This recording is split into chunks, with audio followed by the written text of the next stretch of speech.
পশ্চিম বাংলার প্রত্যেকটা জেলায় শেখ শাহজাহান তৈরি হয়েছে এই তৃণমূলের আশকারাতে এবং এই ভাইপোর টলারেন্স।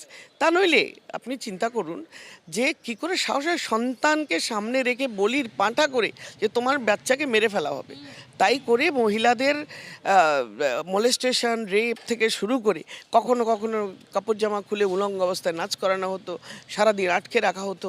তারা বলার ভাষা পেতেন না, খুঁজে পেতেন না। এই প্রাসাদোপম অট্টালিকার ভেতরে যে নারী নির্যাতন, যে মেয়েদের ওপর অত্যাচার চলতো, এটা একটা ওদের একটা মানে কালচার হয়ে দাঁড়িয়েছিল। ঝোড়ো ঢালির এখানে কি যাবেন? হ্যাঁ, অবশ্যই সুমোটো কগনিজেন্স নিয়ে ন্যাশনাল কমিশন কাজ শুরু করছে।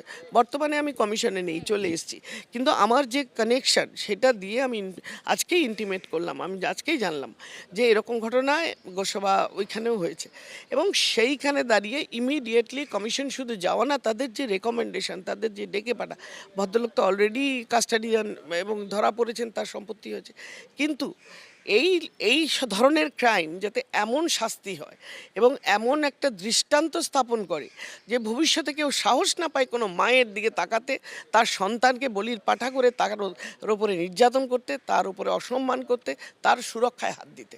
এবং পশ্চিমবঙ্গে এমন একটা পরিবেশ যেখানে মেয়েরা আর ভয়ে কাজ করবে না, সেইটা পশ্চিমবঙ্গ সরকার এবং আমাদের কমিশন হাতে হাত মিলিয়ে কাজ করবে।